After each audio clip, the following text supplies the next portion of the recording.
Saviez-vous qu'on ne peut devenir propriétaire d'un bien, dans une résidence fermée comme celle-ci par exemple, qu'une fois que le projet est complètement terminé? C'est-à-dire qu'on ne peut avoir son titre de propriété qu'une fois que les autorités ont délivré le permis d'habiter. واخويا داري واجده الشيك حتى هو والautorisation اللي خاصنا دابا. Est-ce que vous réalisez à quel point on sait faire du business dans ce pays ou pas? Quoi que vous me direz, c'est toujours plus sécure d'acheter chez nous un projet qui est prêt à être livré qu'une promesse de vente sur plan avec le fameux « Inch'Allah, le projet sera livré entre 1 et 12 ans ». 12 عام. Quoi que tu me diras, khoya, en 12 ans, j'aurais payé la moitié de mon crédit d'ici là. Quelle bonne affaire. Alors, à quel moment on devient réellement propriétaire? Est-ce qu'on a vraiment acheté quand on dit Ça m'est revenu à quoi? Meubler 7000 dirhams le mètre carré. Ouah, la dîme, j'ai acheté sur plan, il y a 12 ans. Nous avons posé la question, entre autres questions fondamentales, à Maître Husni, notaire à Casablanca.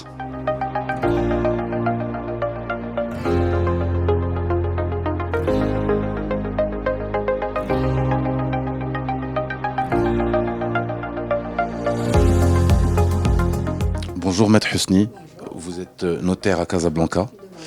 Nous sommes dans le cadre des Samedis de l'IMO 2.0 et en ce moment, il se trouve qu'il y a des dispositions incitatives à l'acquisition de biens. Première question Maître Husni, quelles sont ces dispositions qui vont bientôt voir le jour au Maroc? Alors, les dispositions elles sont déjà là, ils sont applicables. Donc, ils ont été apportés par la loi de finances 2021. Et il s'agit d'une exonération ou une réduction pour les droits d'enregistrement. Donc, on a l'exonération totale des droits d'enregistrement pour les acquisitions des logements sociaux, la première acquisition des logements sociaux et des logements à faible valeur. On entend dire par les logements à faible valeur, ce sont les logements dont la superficie habitable est comprise entre 50 et 60 mètres carrés, dont la valeur ne dépasse pas 140 000 dirhams. Et puis on a une réduction des droits d'enregistrement à hauteur de 50% pour les locaux à usage d'habitation et les terrains destinés à la construction des locaux à usage d'habitation dont la valeur ne dépasse pas 4 millions de dirhams. Et qu'est-ce que ça représente comme somme justement? Alors écoutez, 40%, le taux normal d'enregistrement pour les locaux construits, c'est du 4%. Donc au lieu de payer 4%, on paye 2%. D'accord. Justement, quels sont les frais réels relatifs à l'acquisition d'un bien lorsqu'on veut devenir propriétaire? Alors écoutez, les frais d'acquisition, appelés souvent et improprement frais de notaire, représentent en grande partie des droits dus à l'État. Et les honoraires du notaire représentent une partie minoritaire. Donc on a les droits d'enregistrement et on a les droits d'inscription à la conservation foncière, on a les déboursés, on a les droits fixes. Qu'est-ce que ça représente vraiment? Alors écoutez, pour les droits d'enregistrement, c'est un droit en fait proportionnel en fonction de la valeur du bien et de la nature du bien. Donc on a du... Entre combien et combien? Alors on a 5% pour les terrains nus, on a 4% pour les locaux construits à usage d'habitation et on a 3% pour les logements sociaux. Et puis on a le droit d'inscription à la conservation foncière qui est de 1,5%. C'est le droit ad valorem. Donc quand on dit 1%, quand on dit ce pourcentage-là, c'est par rapport à la valeur du bien déclaré à l'acte. Et puis on a les droits fixes, le droit de certificat. Et quand l'acquisition est faite moyennant un crédit bancaire, on a le droit d'inscription hypothécaire qui obéissent à un barème. Donc on a du 0 à 250 000 dirhams, on paye 0,5%. De 250 000 dirhams à 5 millions de dirhams, c'est du 1,5%. Et au-delà de 5 millions de dirhams, c'est 0,5%. Alors, maître, j'aimerais qu'on soit, on va dire, pas sans rentrer dans le détail, j'aimerais vraiment qu'on puisse avoir une idée d'un pourcentage. Par exemple, si j'acquis un bien entre 2 et 4 millions de dirhams, quel pourcentage je vais devoir réserver pour justement tous les frais de notariat et d'enregistrement? Alors justement, ça dépendra de ce bien. Est-ce que c'est un terrain?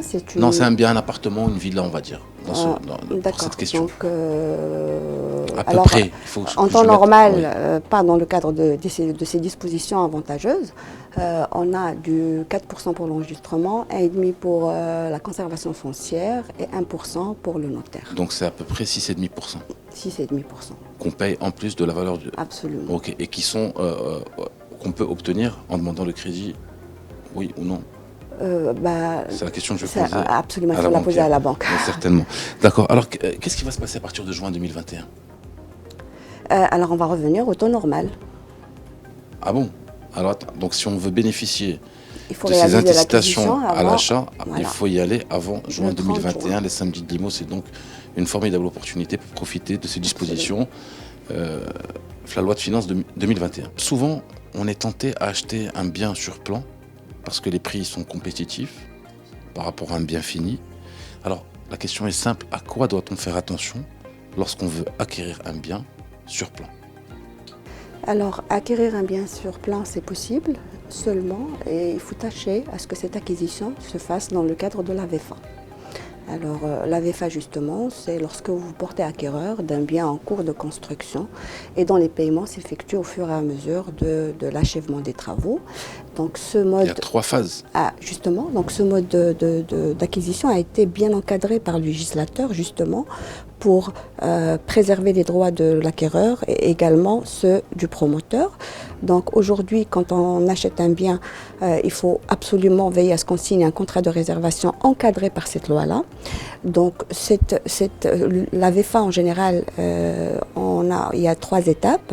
Il y a 2 qui sont obligatoires, il y a une qui est facultative, en l'occurrence le contrat de réservation. Donc on ne peut signer le contrat de réservation que si on est sûr que le promoteur a déjà obtenu le permis de construire. D'accord. Et donc on ne peut verser plus de 5% de la valeur du prix de Lorsque vente. le promoteur a commencé à construire, qu'il a les autorisations de construction, on peut réserver son bien Absolument. à hauteur de 5%. Pas 10, pas 15, 5%. 5%. Ça, c'est le contrat de réservation, exactement. Mais ce contrat de réservation a une durée de 6 mois, non renouvelable. Non renouvelable. C'est-à-dire que Absolument. quand je fais mon contrat de réservation, le promoteur s'engage à me livrer mon Pas bien. à vous livrer, justement, Ah. je m'explique. D'accord.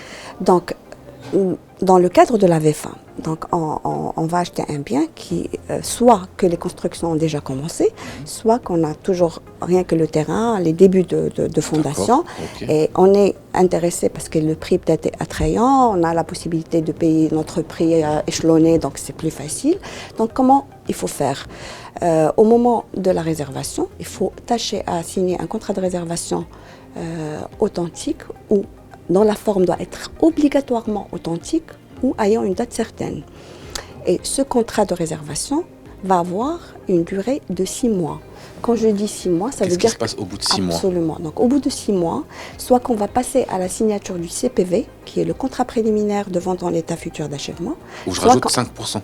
Où je rajoute 5%, D'accord. Donc, effectivement, le contrat préliminaire de vente en l'état futur d'achèvement. en état futur d'achèvement. Ça Absolument. veut dire que l'appartement, il doit être, ou la villa doit être, les grosses œuvres doivent être finies.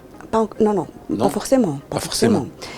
Pourquoi état on va d'achèvement, arriver qu'est-ce que ça veut dire en état Pourquoi d'achèvement? justement, c'est que là, on va signer le contrat préliminaire qui doit contenir des mentions obligatoires qui sécurisent l'acquéreur, qui le sécurise quant à la nature du bien, les délais de réalisation, le prix de vente et les garanties octroyées par Je peux le vous poser une question, promoteur. Oustaz? Oui.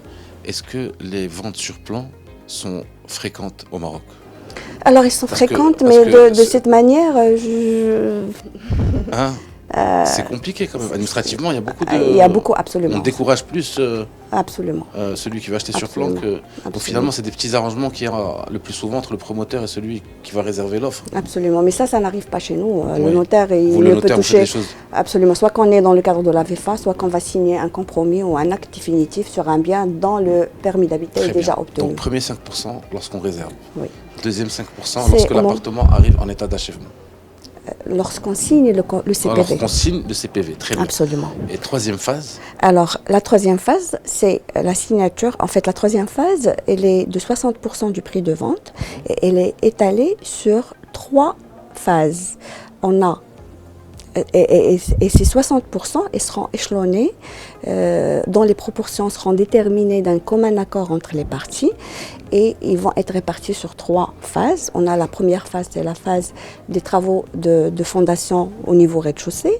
On a la deuxième phase, c'est la phase des travaux au niveau gros œuvres, et on a la phase définition et obtention du permis d'habiter. Donc on paye sur ces 3 phases 60% du prix de vente. Il nous reste 20%, on les paye au moment de la signature de l'acte de vente définitif et la remise des clés. Alors, lorsque l'acquisition est faite moyennant un crédit bancaire, Oui. bien évidemment, la banque demande une garantie hypothécaire. Cette garantie, on l'inscrit à la conservation. Et cette inscription a un coût. Et ce coût, comme je vous ai dit tout à l'heure, de 0 à 250 000 dirhams, c'est 0,5%. De 250 000 dirhams à 5 millions de dirhams, c'est 1,5%. Au-delà de 5 millions de dirhams, c'est 0,5%. Merci beaucoup pour cette Je vous en prie. précision, Oustada.